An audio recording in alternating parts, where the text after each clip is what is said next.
The pursuit of happiness often feels like an endless chase where the prize vanishes just as you are about to grasp it, as elusive as trying to cup sunlight in your palms. You establish conditions for your own contentment, telling yourself, I will be happy when I secure that promotion, when I find my soulmate, when I relocate, when I attain financial security. For a brief period after achieving one of these goals, you might feel a sense of fulfillment, but it invariably fades. The new job becomes routine. The relationship faces challenges. The excitement of a new place wears off. This cycle prompts you to begin chasing the next external promise of happiness. You find yourself scrolling through the curated lives of others, unfairly comparing your own beginning to someone else's middle or end. A pervasive thought might emerge that you are somehow defective for not experiencing constant joy. The truth is, you are not broken. You have simply been searching in the wrong direction.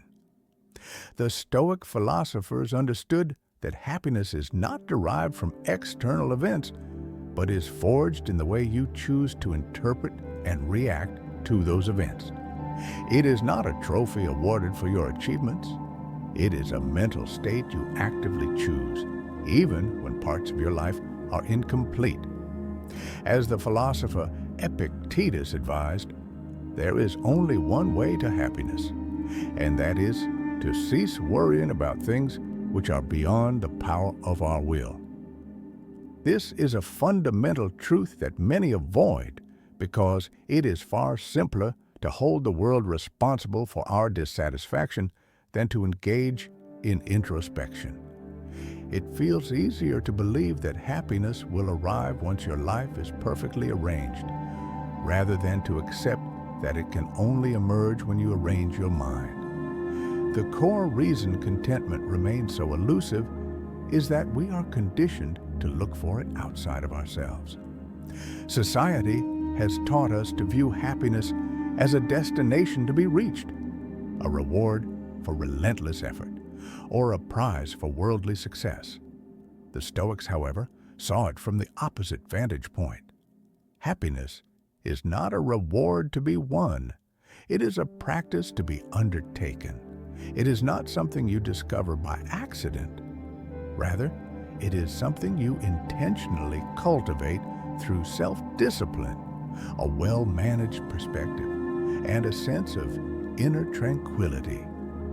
Reflect on your own experiences. There have surely been times when, objectively, everything in your life was stable. You were safe, fed, and perhaps even loved, yet you were consumed by anxiety, restlessness, and a feeling of being unfulfilled. Conversely, there have been small, unremarkable moments, a quiet walk in the evening, a solitary cup of coffee, a brief interlude of silence, where you felt a profound sense of peace. This deeper state is what the Stoics called eudaimonia, a form of well-being that is not dependent on pleasure or good fortune, but on the profound harmony between your personal values and your daily actions. Seneca articulated this beautifully when he stated, "True happiness is to enjoy the present without anxious dependence upon the future." But take an honest look at your life and how much of it is truly lived in the present. The majority of your mental energy is likely spent dwelling on the past, entangled in regret, guilt, or wistful nostalgia, or fixated on the future, driven by fear, ambition, and comparison. Very little of your focus remains in the now, and this is the source of that pervasive feeling of emptiness. Even when life is good, you're not fully there to experience it. Happiness isn't hiding in a different city with another person or beyond the next goalpost. It resides in the very simplicity you've been conditioned to overlook, in gratitude, in patience, and in acceptance. You are waiting for the storm of the world to pass so you can finally feel at peace.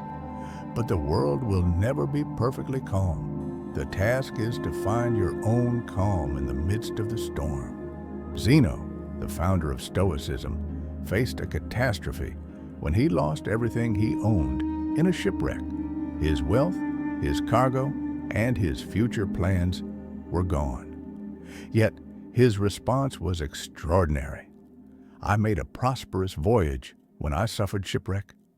It was through this devastating loss that he discovered philosophy and a deeper sense of freedom. He came to understand that happiness is not about holding on to what you have, but about learning to love what is, even after loss.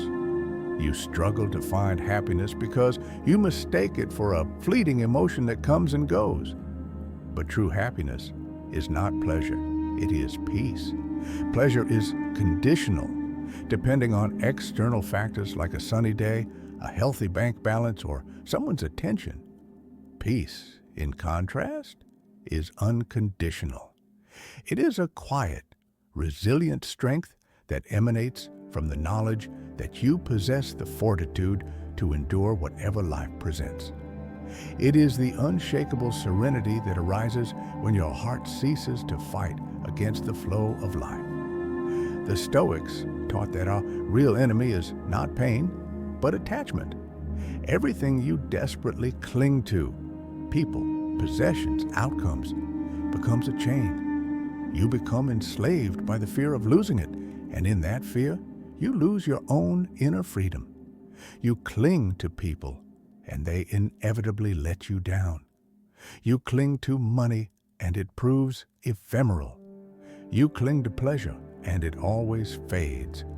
Your suffering, therefore, stems not from the things themselves, but from your fierce attachment to them. Marcus Aurelius wrote, "Very little is needed to make a happy life. It is all within yourself, in your way of thinking." The modern world, however, actively works to make you forget this. It bombards you with the message that happiness is out there, in the next purchase, the next vacation, the next promotion. And so, you run in an endless circle, mistaking the temporary rush of excitement for the enduring warmth of joy. Excitement is a fire that burns out quickly. True joy is a slow-burning ember that provides warmth long after everything else has gone cold. So, consider this. What if you stopped chasing the feeling of happiness and instead dedicated yourself to living a life of meaning? What if happiness is not a target to be pursued, but a natural consequence that emerges when you commit to walking a virtuous path? What if true happiness is not an emotion at all, but the quiet inner confidence that you are living in accordance with your deepest values, regardless of life's inevitable difficulties? Musonius Rufus stated that anyone who desires happiness must find it not in pleasure, but in living rightly. This is the very essence of Stoic happiness, virtue. It is the practice of doing what is right, living with integrity, showing kindness when others do not, exercising discipline when it is difficult, and expressing gratitude even when life feels unjust. That is happiness, not a fluctuating mood, but an unshakable moral strength. It is the joy that comes from knowing that even if the world around you crumbles, your inner foundation will not.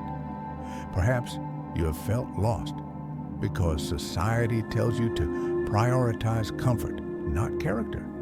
But comfort does not lead to happiness. It leads to fragility. It is character that forges strength, and within that strength is where you will find true peace. Begin with small steps.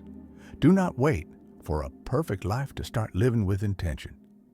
Do not wait for all your questions to be answered before you choose to practice gratitude. You have the power to be thankful now. You can choose to be peaceful now. You can embrace your freedom now.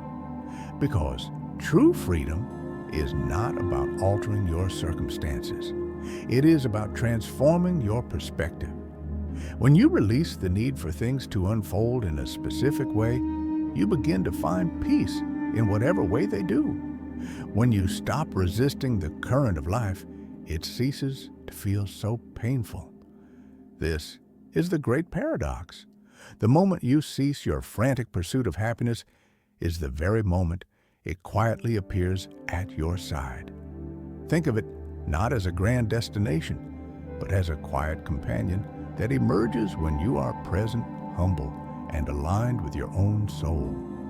It is not loud or dramatic, but a constant, subtle presence in the background of a calm mind. The more you attempt to force it, the more it recedes.